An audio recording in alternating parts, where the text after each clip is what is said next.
why self-compassion is your superpower and how to cultivate it. The truth is, you can't shame yourself into becoming your best self, but you can love yourself into it. And here's something that most people don't realize. People seeking something greater within themselves tend to get stuck in a cycle of burnout, overthinking, pushing harder, while being really tough and hard on themselves. And we tend to have compassion for everyone else, but when it comes to yourself, it's just a different story. In this session today, we're going to talk about self-compassion, not discipline, our favorite word, or even hustling or pushing harder, and how it can be your superpower that can change everything. So we'll talk about the problem, we'll talk about some truths around this, and then how to cultivate self-compassion and some real life impacts. Let's talk about the actual problem itself. There's this tussle that's happening inside of most people, especially people who come into this kind of work. And it's not just a tussle, but sometimes it's so intense that it's like a war happening with ourselves inside.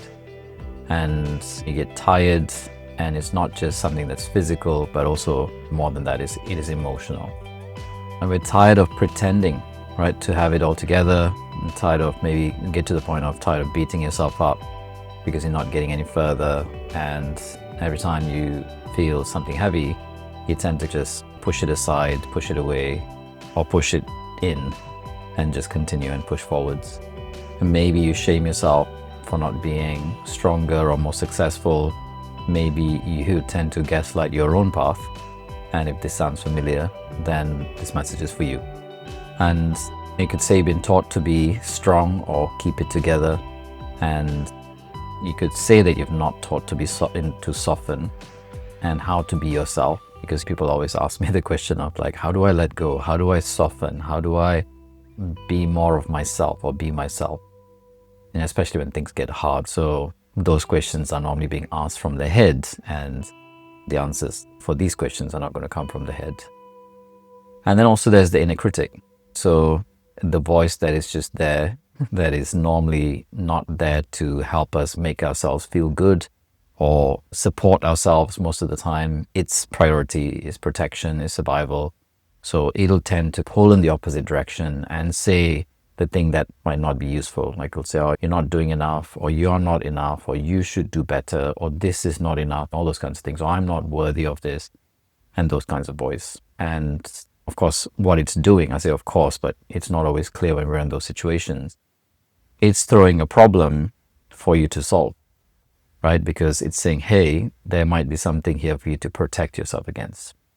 So it has a purpose, you could say, but its immediate purpose on the surface, it's not very helpful or helpful at all. It tends to put us down. And the voice doesn't make you any stronger, right? So it's making you feel smaller, more exhausted, more disconnected, perhaps. And here's the truth. Here's what's changed from what I've seen in this kind of work that we do. Healing is not about perfection.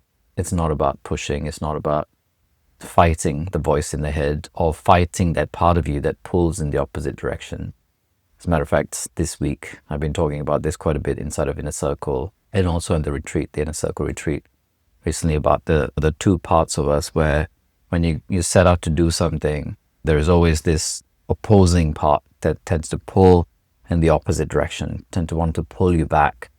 And we tend to think of our healing process as, oh, I just need to focus on this voice that, or this part of me that wants to go for this thing, whatever it is.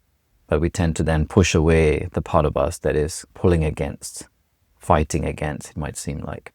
And actually, said broadly, it is about encompassing all parts. It's approaching it holistically rather than fighting one side of you and then the other side being the good one trying to make something happen.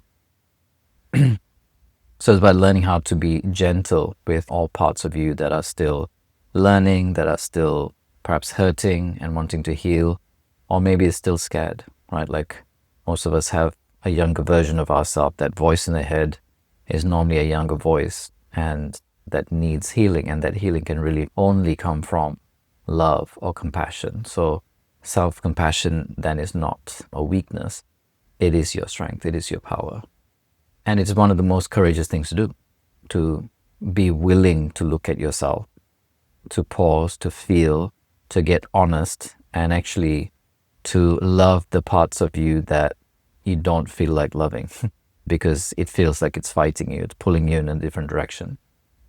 And to meet your pain without judgment, but with presence, as you would want someone external to you to bring a certain level of presence or complete presence so that you feel seen, heard, felt, loved. That's the level of presence that perhaps we're learning to bring for ourselves. And this is where the transformation happens. This is the point where it happens. Let's talk now about how to cultivate. What are some things that you can do to cultivate? And this is a summarized version of a process that you perhaps see me guide people through if you're in this body of work. First part is actually to bring awareness to the voice in the head, right? So I call it the story, the inner critic, the voice, the narrative that's playing out. And the part of you that wants to pull against you, like pull in the opposite direction, that feels like, is fighting you, therefore you want to fight it, to start to bring awareness to it first. And maybe even name it, right? Like, so maybe there's the voice is the voice of the perfectionist within, right? So it needs to have everything perfect, everything, the T's crossed and the I's dotted, right? Everything ticked off before it feels like, okay, now that's perfect, now I can start. And rather than hating that part of you or fighting it, presencing it and including it into your process. And then it's going underneath that. I'm just giving you the overarching process that I would go through. It's going underneath that story, that narrative, the energy of that, and looking at it, you most likely will uncover a younger version of you because it's our past that plays over and over again into the present. And choosing how you would actually like to attend to that younger you. So maybe it's a 5 or a 10-year-old version of you, and how would you like to speak to that version of you? And he or she might be seeking certain things. So the protection mechanism, which shows up as the perfection, which shows up as pulling you in the opposite direction, underneath it might be trying to keep you safe, to maybe protect you from failing or embarrassment or guilt, or might be holding guilt and shame or some pain. So therefore, getting present to that version of you in that time and space. And you find that version of you from getting underneath this voice, like it's one of the doorways of getting in. And then instead of the kind of knee-jerk like reaction, right, which it's unconscious reaction, it's making it conscious. So it's a conscious choice. It's a conscious action rather than a reaction. And choosing how you want to respond to it. So rather than pushing it down or pushing through it or putting pressure on yourself or being harder on yourself or beating yourself up, which is what we're doing to that younger version of ourselves. How would you treat a child? If you have a child that comes to you with a certain challenge right now, most of us, unless there's something wrong with us, we'd be kind to the child and we'd be loving to the child. And this time the child happens to be you. So major part, if not all of it, the healing process is loving that part of you and that version of you, that dimension of you. And therefore, when the love goes in, the healing starts to happen. And then it's to embody it. It's to anchor it into your body in whatever form. Like sometimes it could be, allowing it just to land, giving it a moment to land into your body and feeling the sensations and how the emotions, the energy actually lands into your body. And sometimes it might be actually movement. So you're freeing up what needs to be freed up so that it then lands and integrates into your body. And therefore, as it's integrated, you can start to show up more than when you step back into your life from a different place within yourself, from a kinder, compassionate, more whole or healed version of you. And that's the general process that I'd guide people through. And for those that are not in this body of work, the next opportunity for you to come and do this work, this kind of process, is at Awaken. And Awaken is our 3-day live virtual program. It's coming up in September, the first weekend. I think it's the 5th to 7th of September. wherever you're watching this video, there'll be a link somewhere for you to join the waitlist and come in.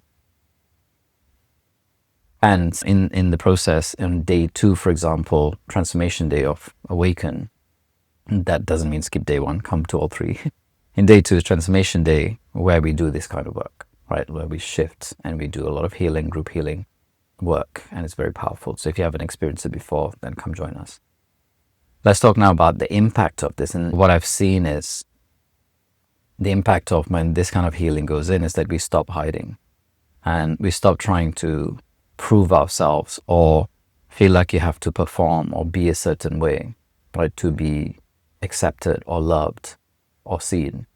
And that you can start to show up as a more real, authentic version of you, because you've now integrated with a part of you that was not integrated, right? So like you're moving around like this separate versions of you trying to work together, but actually are not.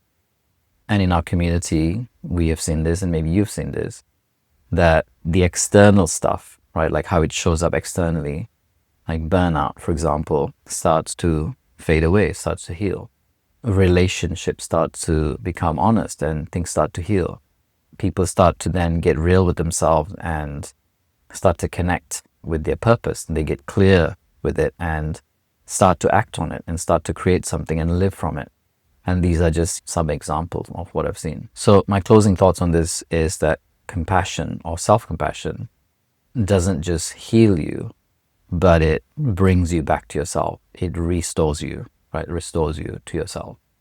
And your softness is your strength. It's not weakness.